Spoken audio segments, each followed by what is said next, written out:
There are many ways to suffer in a cartoon universe. Some characters are hunted, some are cursed, some are painfully stupid.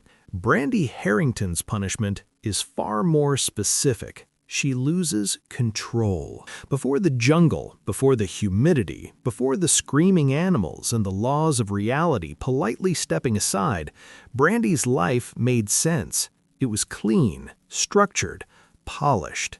Every surface reflected her image back at her exactly the way she wanted it to be seen. She wasn't just rich, she was designed to win. Status, fashion, reputation, these weren't accessories, they were oxygen. And then, in the most cosmically insulting twist imaginable, the universe drops her into Brandy and Mr. Whiskers and asks her to adapt.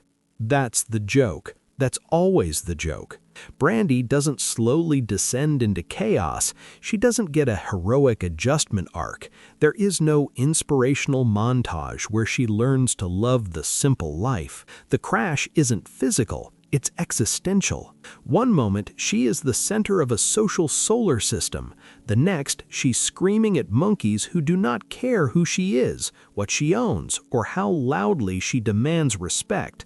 And this is important. Brandy doesn't just miss her old life, she is psychologically incompatible with her new one. Her identity is built on hierarchy, on rules, on the unspoken agreement that if you are rich, beautiful, and loud enough, the world will rearrange itself around you. The jungle does not rearrange itself. It doesn't negotiate. It doesn't apologize. It simply exists, aggressively and indifferently, like a personal insult with vines. This is where the suffering begins. Because Brandy isn't dumb. She knows she's supposed to be in charge. She feels the injustice of it constantly. Every episode is a reminder that reality has broken a contract she never signed, but fully believed in. The floor is uneven, the air is hostile, the social rules are gone. There is no manager to complain to, no system to exploit, no audience that automatically agrees she's right. So she does what anyone in her position would do.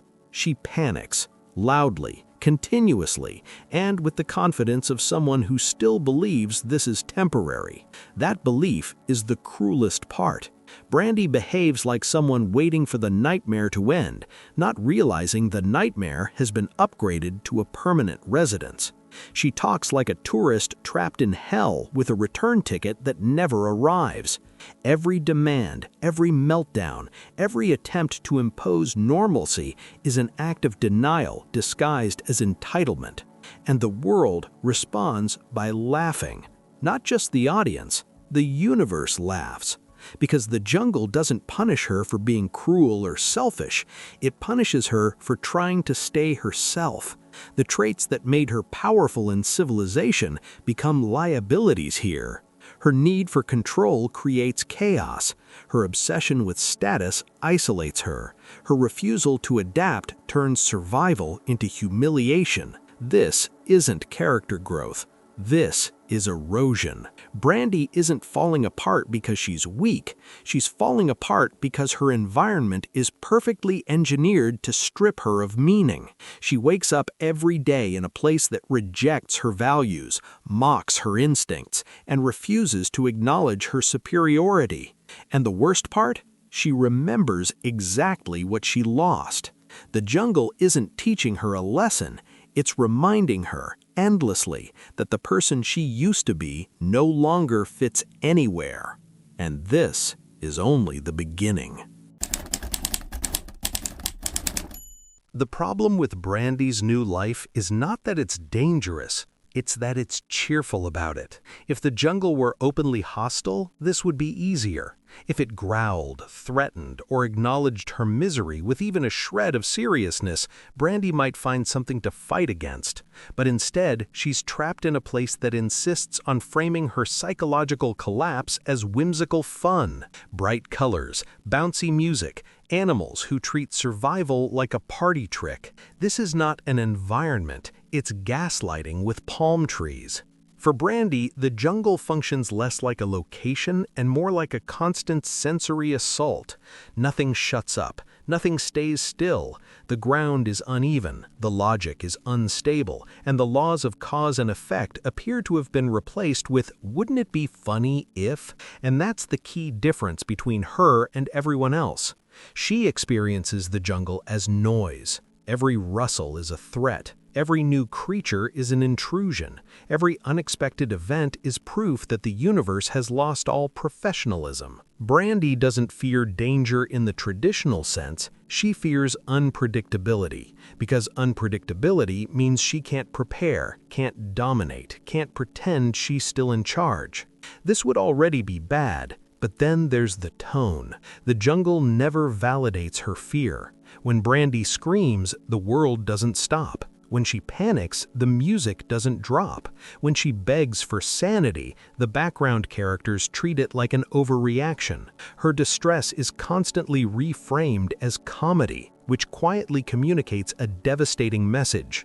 Your suffering is not only unimportant, it's entertaining, and Brandy feels that. She feels it every time her attempts at order are interrupted by slapstick chaos, every time she tries to create something resembling routine, only for reality to immediately shove a pie in her face and call it character development. She isn't failing because she's incompetent, she's failing because the environment is designed to refuse cooperation. Even worse, adaptation is framed as the solution. The jungle rewards flexibility. It celebrates improvisation. It loves characters who can laugh, shrug, and move on. This is where Brandy truly breaks down, because adaptation requires surrender, and surrender is something her entire personality was built to avoid. To adapt here would mean admitting that her old rules no longer apply, that the hierarchy she trusted is gone, that wealth, taste, and social dominance are now meaningless metrics. For someone like Brandy, that isn't growth, that's ego death. So instead of adapting, she resists, loudly, constantly. She insists on imposing structure where none exists, like rearranging furniture in a burning building. She clings to the idea that if she complains hard enough, reality will eventually apologize and reset itself. It never does. And the jungle doesn't escalate. It doesn't punish her harder. It simply continues being itself, relentlessly vibrant, obnoxiously alive, and completely indifferent to her mental state. This is what makes it unbearable. There is no villain to defeat, no force to overthrow. There is only an environment that does not care who she used to be. This turns every day into a repetition of the same psychological wound. Brandy wakes up expecting civilization. She receives chaos. She reacts with outrage. The world responds with laughter. Repeat forever. By now, she isn't just uncomfortable. She's trapped in a place that demands she become someone else and mocks her every time she refuses. And unfortunately for her, she's not alone in this nightmare. Because living in this prison is bad enough. Living in it with someone who thrives here, that's where the real torment begins. If the jungle were Brandy's problem, it would already be unbearable. But Brandy's roommate is the real psychological offense. Enter Mr. Whiskers, a creature who treats chaos like a recreational activity and discomfort like a mild suggestion. Where Brandy sees a hostile environment, Mr. Whiskers sees opportunity. Where she hears screaming, he hears ambiance. Where she panics, he improvises. And worst of all, he's fine. This is not a rivalry. This is not an ideological clash. This is a daily reminder that adaptation is possible, just not for her. Mr. Whiskers doesn't conquer the jungle through intelligence or strength. He doesn't dominate it. He simply belongs to it. He eats whatever appears, sleeps wherever he collapses, and reacts to danger with the emotional range of someone mildly inconvenienced by a slow elevator. His brain does not resist chaos. It absorbs it, digests it, and asks for seconds. To Brandy, this is unforgivable, because his success exposes the lie she tells herself every day, that the situation is the problem. Mr. Whiskers proves that the jungle isn't unlivable. It's just unlivable for someone who needs control. And that realization hurts more than any physical danger ever could. Living with Mr. Whiskers turns Brandy's suffering into a contrast joke. Every time she fails to impose order, he accidentally thrives. Every time she overthinks, he stumbles into solutions. Every time she explains why something shouldn't work, it does, specifically because he didn't try to make it work. This isn't incompetence on her part, it's incompatibility. Mr. Whiskers does not undermine Brandy intentionally. That would almost be easier. There is no malice here, no grand scheme. His crime is indifference. He doesn't dismiss her pain, he simply doesn't register it as something that requires urgency. Her screaming blends into the background noise of the jungle, filed under things that happen sometimes. And that's devastating, because Brandy isn't just unheard, she's unvalidated. Her fear doesn't prompt concern. Her frustration doesn't inspire sympathy. It inspires confusion, mild annoyance, or cheerful dismissal. Mr. Whiskers responds to existential dread the same way one might respond to bad weather, with a shrug and a snack. Psychologically, this is a nightmare scenario. When someone panics alone, at least the panic feels justified. When someone panics next to a person who is calmly enjoying themselves, the panic starts to feel embarrassing. Brandy isn't just suffering, she's being silently informed that her suffering is unnecessary. And yet, she cannot stop it. She tries to explain, she tries to reason, she tries to articulate why this is unacceptable, unsafe, unsanitary, and deeply unfair. Mr. Whiskers listens, occasionally, and then immediately forgets, distracted by something shiny, edible, or loud. The message is clear. Your standards do not apply here. Over time, this dynamic erodes Brandy's last defense, the belief that she is reacting reasonably. Every time Mr. Whiskers adapts, the more isolated her experience becomes. If everyone else is okay, then maybe she's the problem. And that thought terrifies her far more than any wild animal ever could. So she doubles down. She complains louder, she demands harder, she insists that she is right, that this is wrong, that none of this should be happening. And Mr. Whiskers continues to smile, snack, and survive effortlessly. He doesn't trap her in the jungle, he doesn't force her to stay. He simply proves every single day that the world she's trapped in does not require her or care about her preferences. And that realization cuts deeper than any vine, tooth, or claw. Because being miserable in chaos is one thing. Being miserable while someone else is having fun, that's torture with a laugh track. At some point, Brandy's suffering stops being situational. It becomes procedural. This is the phase where the jungle no longer feels like a shock and starts to feel like a schedule, not a comforting one, a humiliating one. Every day follows the same loose structure.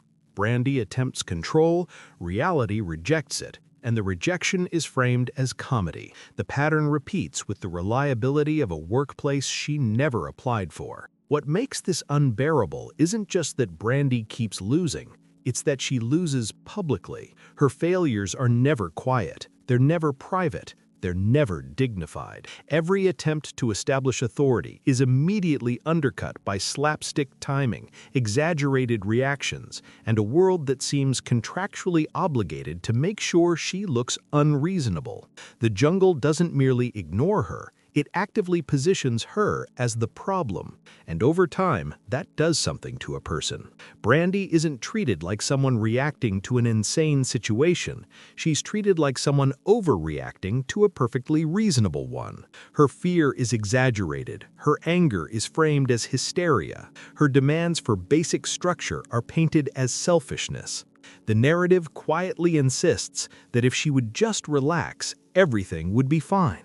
This is where the humor gets cruel, because from Brandy's perspective, relaxing means surrendering the last fragments of her identity. It means accepting that discomfort is permanent, that chaos is normal, and her standards, once rewarded, are now liabilities.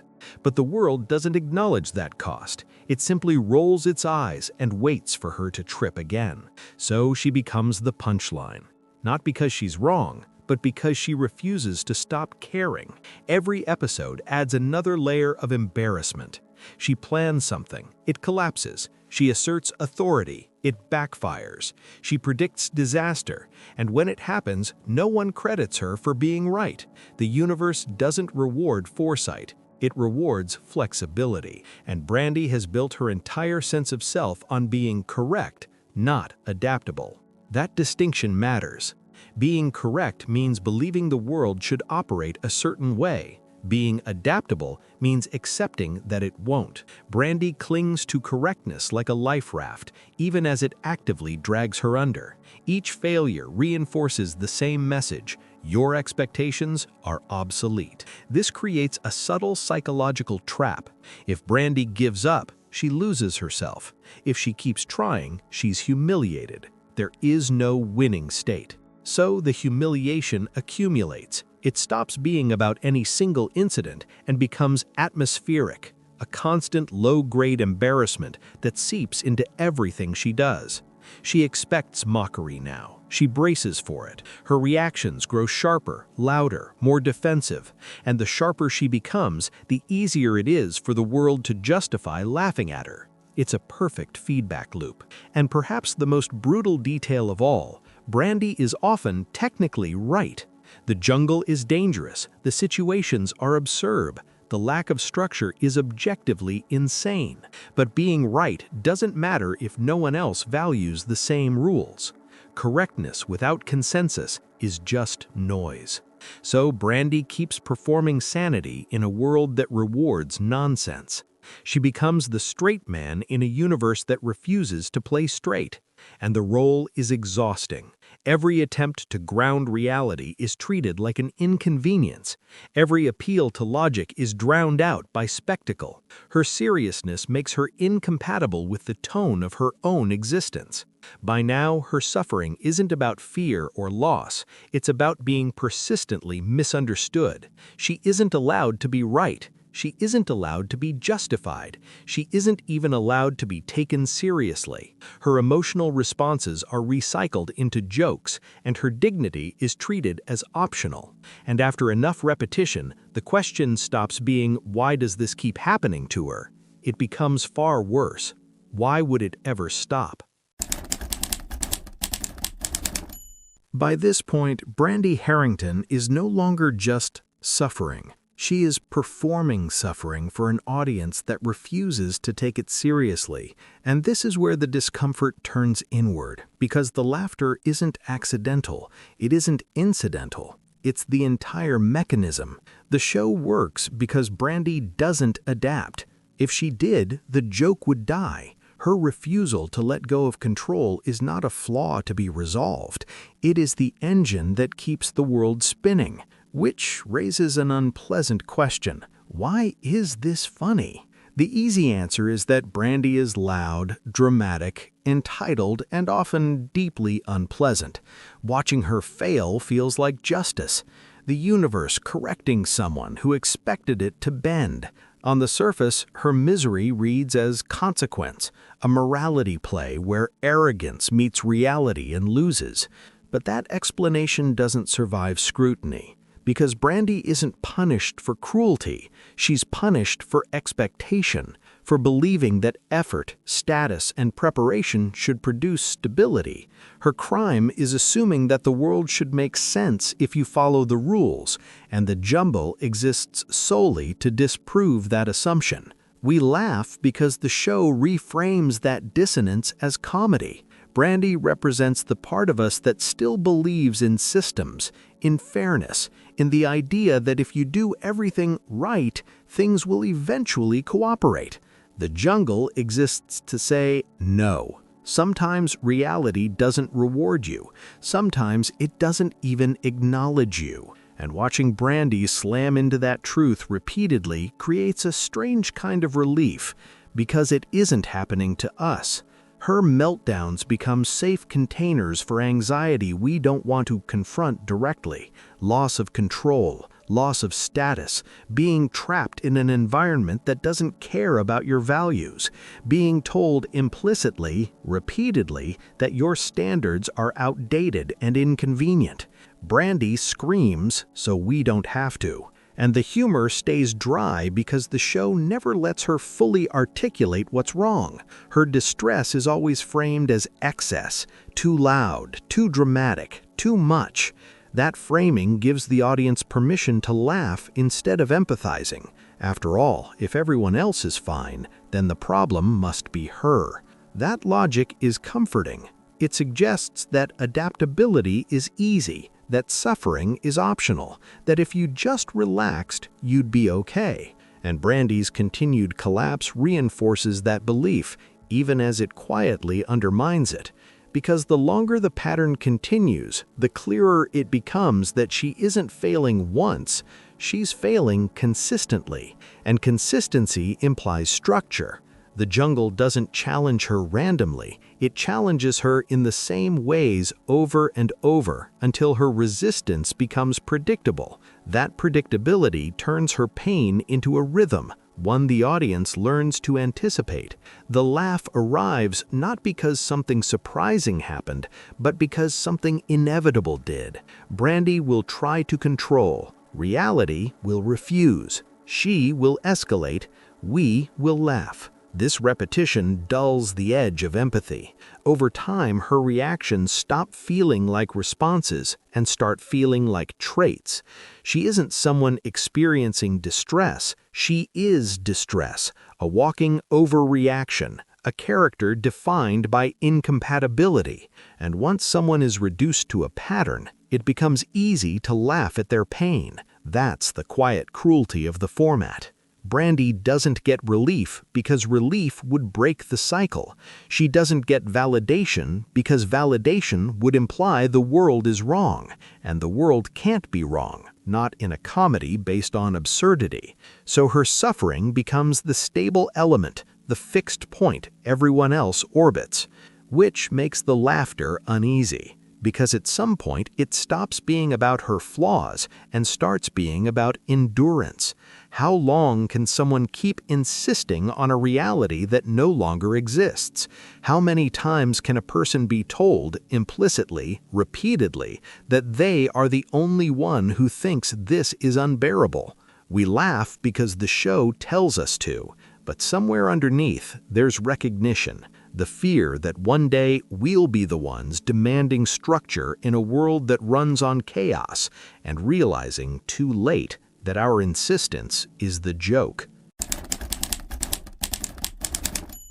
At the end of most cartoon suffering, there's a release, a lesson learned, a reset button pressed, a comforting implication that next time will be better. Brandy Harrington gets none of that. There is no final episode where she adapts and finds peace, no moment where the jungle softens, apologizes, or acknowledges that maybe, just maybe, she was reacting appropriately to an objectively deranged situation. Her story doesn't move forward, it loops, and that loop is the real punishment. Because Brandy is not allowed to finish her breakdown. She's trapped in a state of permanent almost adjusting, almost snapping, almost giving up, almost accepting reality. The show keeps her suspended in emotional freefall, never letting her hit the ground hard enough to change, but never letting her stabilize either.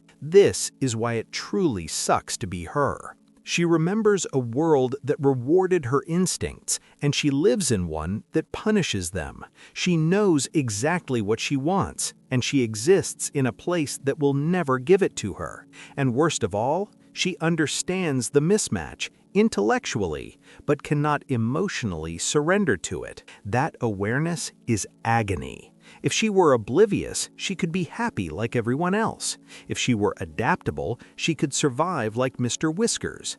But Brandy is cursed with memory, expectation, and a personality that demands order. So she keeps going. She wakes up. She demands control. Reality refuses. She reacts. The universe laughs. Again and again and again. The jungle doesn't need to escalate. Time does the work for it. The repetition grinds her down more effectively than any single catastrophe ever could. Every day reinforces the same message. You are not built for this world, and this world will not change for you. And yet she stays. Not because she wants to, but because there is nowhere else to go. That's the final irony. Brandy's suffering isn't dramatic because it's extreme. It's dramatic because it's endless. No climax, no resolution, just a personality locked in conflict with its environment, forever framed as comedy. We laugh because the show tells us it's funny. But if you strip away the music, the timing, the exaggeration, what's left is a character experiencing permanent displacement, social, emotional, existential, with no exit strategy. She isn't learning a lesson. She isn't growing. She isn't healing. She's enduring. And that's why it truly sucks to be Brandy Harrington. So what have we really learned from Brandy Harrington? Not how to survive a jungle. Not how to adapt, not even how to let go. What we've learned is how easy it is to laugh when suffering is neatly contained inside a cartoon frame. Brandy's life is unbearable, not because it's uniquely tragic, but because it's painfully familiar. Just exaggerated enough to feel distant. She is a character who refuses to shrink herself to fit an irrational world, and the world responds by labeling her reaction as the problem. That tension never resolves. It just keeps replaying, safely, episode after episode. And that safety is important, because none of us are actually in the jungle. We're watching from the outside, protected by runtime limits and punchlines. Brandy's panic is edited. Her despair is timed. Her humiliation resets. We are never asked to sit with the consequences long enough to feel uncomfortable, only long enough to laugh and move on. That distance is the mercy. In real life, being incompatible with your environment isn't funny. It's exhausting. It's isolating. It's the slow realization that the rules you learned no longer apply, and no one is coming to explain the new ones. Brandy lives that realization on loop, stripped of context, compassion, and resolution. And the show insists that this is comedy, which is why it works. Because Brandy gives form to a fear we don't want to name, the fear of becoming obsolete without doing anything wrong, of waking up in a world that no longer rewards the traits you were told to cultivate, of being told implicitly that your distress is excessive simply because others adapted faster. She screams so the rest of the cast can stay relaxed. She resists so the world can stay chaotic. She suffers so the tone can stay light. That's the trade. And we accept it, gladly, because the alternative would require empathy. It would require acknowledging that sometimes the person who can't adapt isn't lazy, stupid, or evil. Sometimes they're just built for a different version of reality. But cartoons don't have time for that. So Brandy remains stuck in her role. The overreacting obstacle, the entitled nuisance, the emotional outlier. Her pain stays funny because it has nowhere to go, and as long as it stays contained, we can keep laughing without consequence. That's why it truly sucks to be her. Not because she's loud, not because she's controlling, not even because she's wrong, but because her world never allows her to be right in a way that matters. And the next time you find yourself laughing at her meltdown, remember, you're not laughing because it's harmless. You're laughing because it's happening to someone else. So now I want to know, Which cartoon character do you think is trapped in the worst emotional nightmare disguised as comedy? Leave a comment, like the video, subscribe if you enjoy laughing from a safe distance.